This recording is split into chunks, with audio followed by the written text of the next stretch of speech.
तारीख थी 1 सितंबर 2002।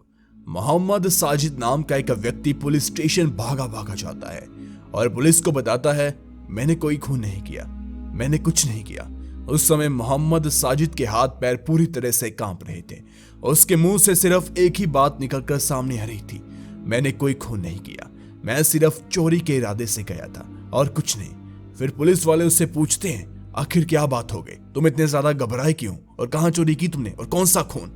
मोहम्मद साजिद अभी भी घबराया हुआ था, बस एक बात बार बार दोहरा रहा था, वो थी मैंने कोई खून नहीं किया, मैंने कोई खून नहीं किया। फिर पुलिस वाले उसे कुर्सी पर बिठाते हैं और उसे पानी पिलाते हैं और शांत होने के लिए कहते हैं। फिर उससे कहते हैं, आखिर क्या बात हो गई, तुम किस बात से घबरा रहे हो? फिर यहां पर मोहम्मद साजिद सुनाता है अपनी कहानी। मोहम्मद साजिद पुलिस को बताता है, कल रात में हैदराबाद के कुंदन बाग में एक बहुत बड़ी वीरान कोठी में गया था। वहां पर मैं सच बताऊं, वहां पर चोरी करने गया था। कोठी बहुत बड़ी थी। मोहम्मद को लगा कोठी के अंदर बहुत सारा माल मिल जाएगा, क्योंकि उस दिन घर की लाइटें भी पूरी तरह बंद थी। मोहम्मद को लगा शायद घर के अंदर कोई नहीं है, इसलिए वह दीवार कूद कर घर के अंदर चला जाता है। इसके बाद मोहम्मद दीवार को कूद कर थोड़ा सा आगे जाता है और मेन घर के अंदर दाखिल होता है। घर के अंदर जाकर वो चारों तरफ देखता है, लेकिन वहां पर उसे कोई भी चुराने लायक चीज नजर नहीं आ रही थी। हर तरफ पुरानी बेकार की चीजें पड़ी हुई थी, जिन पर बहुत मिट्टी धूल जमी पड़ी थी। इस कोठी के अंदर उसे कुछ भी काम का नहीं मिलता, इसलिए वह सोचता है कि आज उसकी किस्मत ही खराब है। लेकिन कोठी से बाहर आने से पहले वो आखिरी बार एक कमरे के अंदर जाता है। उसे लगा शायद इस कमरे के अंदर उससे कुछ अच्छी चीज मिल जाए जो चुराने के लायक हो। लेकिन जैसे ही वह दरवाजा खोलता है, डर के मारे उसकी चीख निकल जाती है, क्योंकि कमरे के अंदर एक दो नहीं बल्कि 3 डेड बॉडी पड़ी हुई। यहां पर उसे चोर की हवा टाइट हो गई। आप खुद सोचिए, एक वीरान जगह, घर के अंदर लाइट कोई नहीं जल रही, एक व्यक्ति खड़ा है जिसे पता है इस घर के अंदर कोई नहीं है, लेकिन सामने अंधेरे में 3 लाशें पड़ी हैं। यहां पर मोहम्मद साजिद बहुत डर गया। वो डर के मारे इतना पागल हो गया कि सब कुछ छोड़ छाड़ कर वहां से भाग गया। यहां पर घर से बाहर आने के बाद मोहम्मद की सांस में सांस आती है। वे अपने चारों तरफ देखते हैं कि कहीं किसी ने उसे अंदर जाते या बाहर आते देखा तो नहीं। लेकिन फिर बाद में उसे याद आता है कि वो बहुत बड़ी गलती कर आया। जल्दबाजी में वो अपना बैग घर के अंदर ही भूल आया। उसका बैग घर के अंदर उसी लाश वाले कमरे में पड़ा हुआ था। उसे डर अब ये लग रहा था कि जब इसे घर के अंदर पुलिस आएगी या तलाशी होगी तो उसका बैग मिल जाएगा, वो पकड़ा जाएगा। उस बैग में उसका पर्स भी था जिसमें उसके आईडी प्रूफ मौजूद थे। अब यहां पर उसे पता था वो तो मात्र एक चोरी करने गया, लेकिन अगर पुलिस आ गई तो 3 लोगों के मर्डर का इल्जाम उसके ऊपर लग जाएगा। इसलिए अब उसके सामने 2 ऑप्शन थे।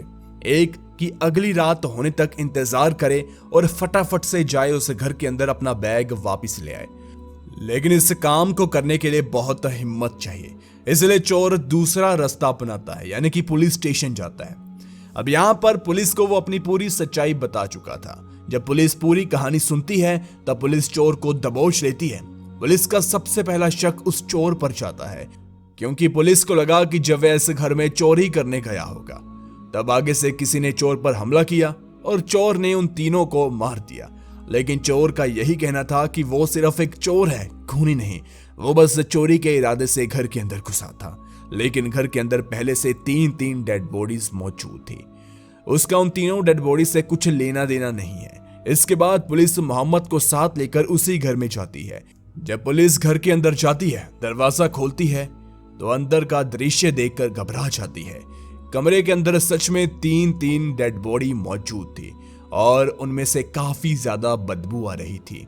इसके बाद पुलिस सारे घर की तलाशी लेती है, लेकिन घर के अंदर उसे कुछ भी नहीं मिलता। बस वो बैग मिलता है जो कि मोहम्मद पिछली रात छोड़ गया था।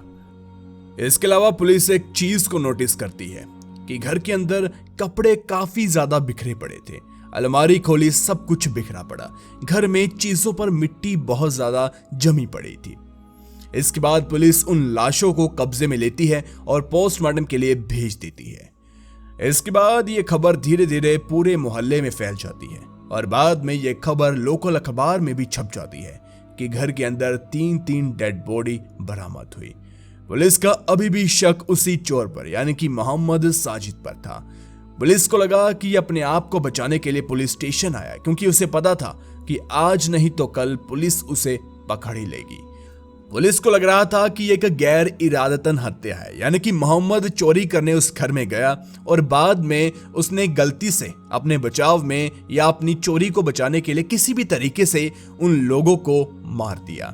लेकिन आगे से मोहम्मद साजिद पुलिस के सामने हाथ पैर जोड़ रहा था और गिड़गिड़ा रहा था, बस यही कह रहा था कि उसका इस कत्ल के पीछे कोई हाथ नहीं, वो सिर्फ एक चोर है, चोरी करने आया और कुछ नहीं।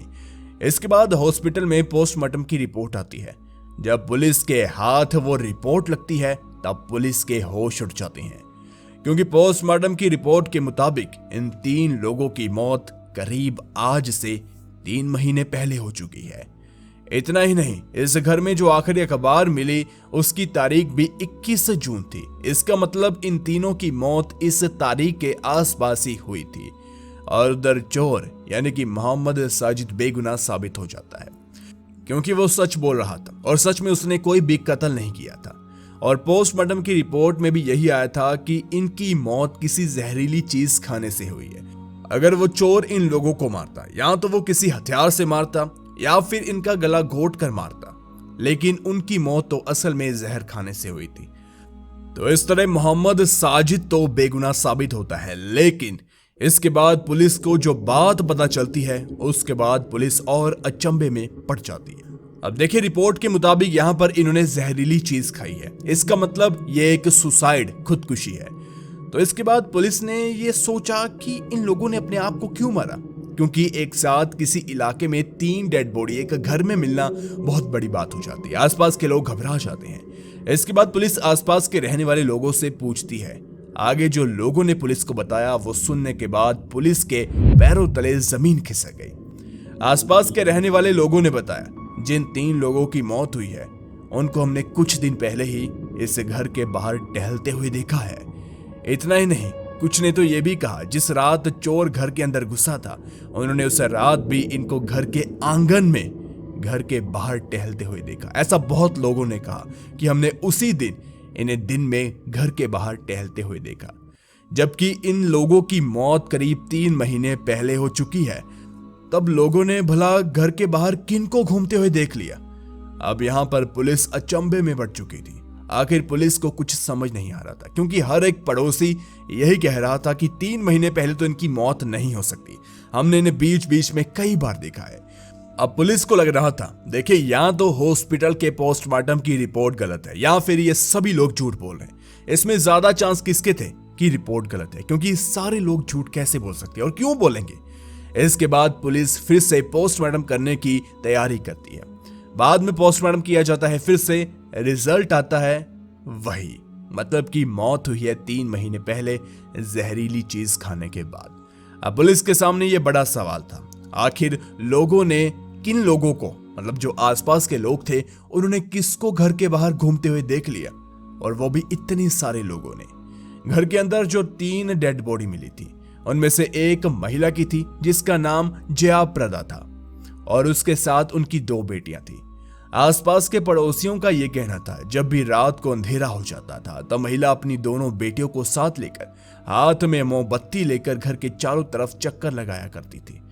इतना ही नहीं, लोगों का यह भी कहना था कि इनके हाथ में एक बोतल हुआ करती थी, उस बोतल के अंदर लाल रंग की कोई चीज हुआ करती थी, मतलब कि कुछ लोग ये कह रहे थे कि उसमें खून हुआ करता था।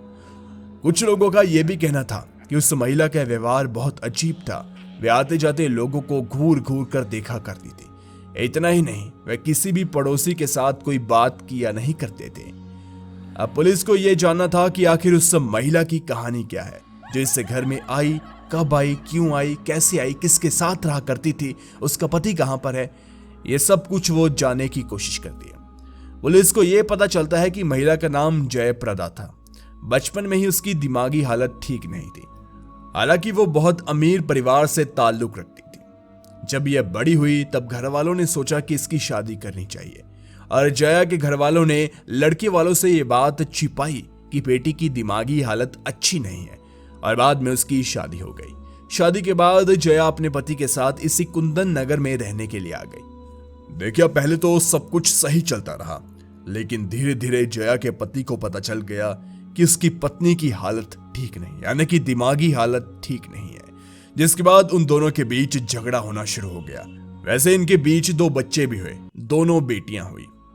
पति और पत्नी के बीच अक्सर झगड़ा होता रहता। इतना ही नहीं, जया घर के अंदर कुछ जादू टोना भी किया करती थी, ऐसा पड़ोसी कह रहे थे। जिसके बाद जया का अपने पति के साथ बहुत झगड़ा हुआ और बाद में पति घर छोड़कर चला गया। अब इतने बड़े घर में जया अपनी 2 बेटियों के साथ रहा करती थी। धीरे धीरे मां की बुरी आदतें बेटियों में भी आ गई। अब पुलिस को जया की पूरी कहानी तो पता चल गई, लेकिन अब भी बड़ा सवाल तो वही कि आसपास के लोगों ने किन लोगों को घर के बाहर घूमते हुए देख लिया, जबकि रिपोर्ट के मुताबिक उन तीनों की मौत 3 महीने, 1-2 दिन नहीं, 10 दिन नहीं, 3 महीने यानी कि 90 दिन पहले हो चुकी है। तो आखिर इतने लोगों को कैसे कोई गलतफहमी हो सकती है? इतना ही नहीं, पुलिस को एक और जानकारी मिली कि घर का कोई भी मेंबर कमाने वाला नहीं था। तीनों मेंबर घर के अंदर रहा करते थे, घर के बाहर 1 मिनट के लिए भी नहीं आते थे। तो अब यहां पर खाने पीने का खर्चा कौन उठाता था और खाने पीने का सामान घर के अंदर कैसे आता था? इतना ही नहीं, और तो और इस पूरे घर काफी बड़ा था, पूरे घर का बिजली का बिल भी एडवांस में जमा हो रखा था। इसके बाद पुलिस ने 3-4 महीने इस केस पर बहुत डटकर काम किया, लेकिन कुछ भी, एक छोटा सा सुराग, सबूत भी हाथ नहीं लगा। और सबसे बड़ा रहस्य तो यही था कि लोग मान ही नहीं रहे थे कि इन लोगों की मौत हो गई इतने दिन पहले, जबकि वो हमेशा इन लोगों को घर के आंगन में घूमते हुए देखा करते थे। तो इस तरह से ये एक बड़ा रहस्य आज भी बना हुआ है कि उन 3 लोगों को किसने मारा, और उससे भी बड़ा सवाल आखिर कब मारा, और उससे भी बड़ा सवाल अगर वो मर चुके थे तो इतने पड़ोसियों ने किन लोगों को घूमते हुए देख लिया।